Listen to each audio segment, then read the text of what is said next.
സ്കാർപേറ്റ Amazon prime വീഡിയോയിൽ പുതുതായിട്ട് റിലീസായ മിസ്റ്ററി ത്രില്ലർ സീരീസ് ആണിത്. ലിസ് സെർനോഫ് ആണ് ഇതിന്റെ show runner. Nicole Kidman, Simon Baker തുടങ്ങിയവർ അഭിനയിച്ച ഈ ഇംഗ്ലീഷ് ത്രില്ലർ സീരീസിനെ കുറിച്ചാണ് ഇന്ന്.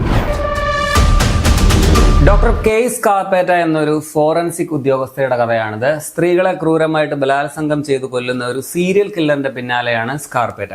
അവരുടെ അന്വേഷണങ്ങളുടെ കഥയാണ് ഈ സീരീസ് പറയുന്നത്. ഇത് പെട്രീഷ്യ കോൺവെലിന്റെ നോവലിനെ ആസ്പദമാക്കിയിട്ടുള്ള ഒരു സീരീസ് ആണ്.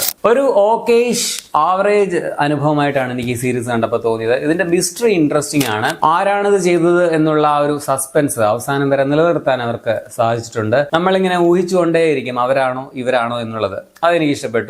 ആ ഒരു ആകാംക്ഷ കൊണ്ടാണ് ഞാനിത് കണ്ടു തീർത്തത് എന്ന് പറയാം. പക്ഷെ ഇതിന് ഒരുപാട് പ്രശ്നങ്ങളുണ്ട്. അത് ഞാൻ വഴിയെ പറയാം. മറ്റു പോസിറ്റീവ്സ് പറയുകയാണെങ്കിൽ ആദ്യത്തെ ഒരു 3-4 എപ്പിസോഡ് വളരെ നല്ലതായിരുന്നു. ഇൻട്രസ്റ്റിംഗ് ആയിട്ട് തന്നെ ഫീൽ ചെയ്തു. നായികയും പുള്ളിക്കാരുടെ നീസും തമ്മിലുള്ള ബന്ധം നൈസായിരുന്നു. അതുപോലെ നായികയും സുഹൃത്തും തമ്മിലുള്ള ബന്ധവും കൊള്ളാമായിരുന്നു. 2 കാലഘട്ടം ഇങ്ങനെ ഒരേപോലെ ഉൾപ്പെടുത്തി നോൺ ലീനിയർ സ്റ്റൈൽ കഥ പറയുന്ന രീതിയൊക്കെയും നൈസായിരുന്നു. ഇതിലെ ആക്ടിംഗ് എല്ലാവരുടെയും കൊള്ളാം. പ്രത്യേകിച്ച് നിക്കോൾ കിഡ്മാന്റെ ടൈറ്റിൽ കഥാപാത്രമായ സ്കാർപേറ്റ കുറച്ച് കോംപ്ലിക്കേറ്റഡ് ആയിട്ടുള്ള ഒരു കഥാപാത്രമാണ്. പുള്ളിക്കാരി പതിവ് പോലെ തന്നെ നൈസായിട്ട് തന്നെ അത് അവതരിപ്പിച്ചിട്ടുമുണ്ട്. സ്കാർപേറ്റയുടെ ചെറുപ്പകാലം അവതരിപ്പിച്ചിരിക്കുന്നത് റോസി മക്കീവൻ എന്ന നടിയാണ്. ഇവർ രണ്ടുപേർക്കും തമ്മിൽ നല്ലൊരു ഛായ ഉണ്ടായിരുന്നു എന്നുള്ളത് വലിയൊരു പോസിറ്റീവായിട്ട് തോന്നി. അത് ഈ ക്യാരക്ടറിന്റെ മാത്രമല്ല, ഈ സീരീസിലെ മിക്ക കഥാപാത്രങ്ങളുടെയും ചെറുപ്പകാലം കാണിക്കുന്ന താരങ്ങളുമായിട്ട് നല്ല രീതിയിൽ മുഖസാദൃശ്യം ഉണ്ടായിരുന്നു. സോ അത് കഥ നമുക്ക് കൺവിൻസിംഗ് ആയിട്ട് അനുഭവപ്പെടാനായിട്ട് ഒരുപാട് സഹായിച്ചിട്ടുണ്ട്. നായികയുടെ ഭർത്താവും FBI ഉദ്യോഗസ്ഥനുമായ ബെന്റൺ വെസ്ലി ആയിട്ട് വരുന്നത് സൈമൺ ബേക്കർ ആണ്. പുള്ളിയും കൊള്ളാമായിരുന്നു. പുള്ളിയുടെ ചെറുപ്പകാലം അവതരിപ്പിച്ച ഹണ്ടർ പാരീഷിനും ഈ പറയുന്ന പോലെ നല്ല രൂപസാദൃശ്യം ഉണ്ടായിരുന്നു.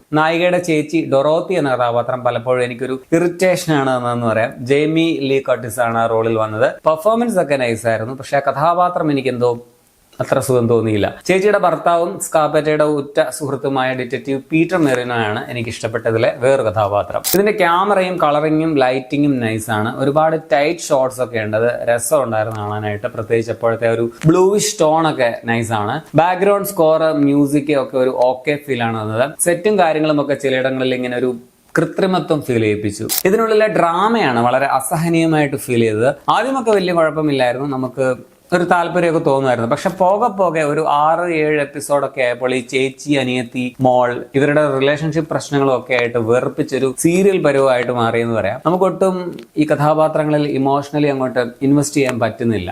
അനാവശ്യമായിട്ടുള്ള ഒരുപാട് കാര്യങ്ങൾ കഥയിൽ കുത്തിക്കയറ്റിയതായിട്ടും ഫീൽ ചെയ്തു. അതൊക്കെ കുറയ്ക്കുമായിരുന്നെങ്കിൽ ഒരു 4-5 മാക്സിമം ഒരു 6 എപ്പിസോഡിലൊക്കെ തീർക്കാവുന്നേ ഉള്ളായിരുന്നു. ഇതിപ്പോ കുറച്ച് ഓവർ ലെങ്തി ആയിട്ടും തോന്നി. പിന്നെ തുടക്കം ഇൻട്രസ്റ്റിംഗ് ആയപ്പോൾ എൻഡിങ് എനിക്ക് അത്ര ഇഷ്ടമായില്ല. എന്ന് വെച്ചാൽ നമ്മൾ ഇത്രയും കഷ്ടപ്പെട്ട് ഇത് കണ്ടുപിടിച്ച് വന്നപ്പോഴേക്കും കഥ തീരുന്നില്ല. ആക്ച്വലി വില്ലൻ ആരാണ് എന്നുള്ളതൊക്കെ റിവീൽ ചെയ്യുന്നുണ്ട്. പക്ഷെ വീണ്ടും ഒരു സംഭവം, അതായത് ഇനി അടുത്ത സീസണിലേക്കുള്ള ഒരു ക്ലിഫ് ഹാങ്ങർ ഒക്കെ തന്നിട്ടാണ് നിർത്തിയേക്കുന്നത്. അതിന്റെ ആവശ്യമില്ലായിരുന്നു എന്നാണ് എനിക്ക് തോന്നുന്നത്.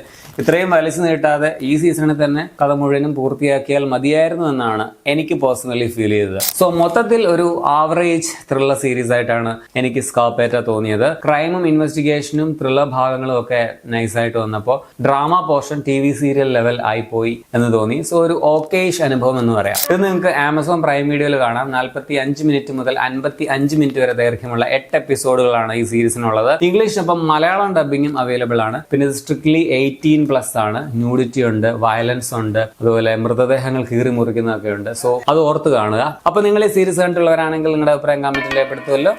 ശരി എന്നാണ്.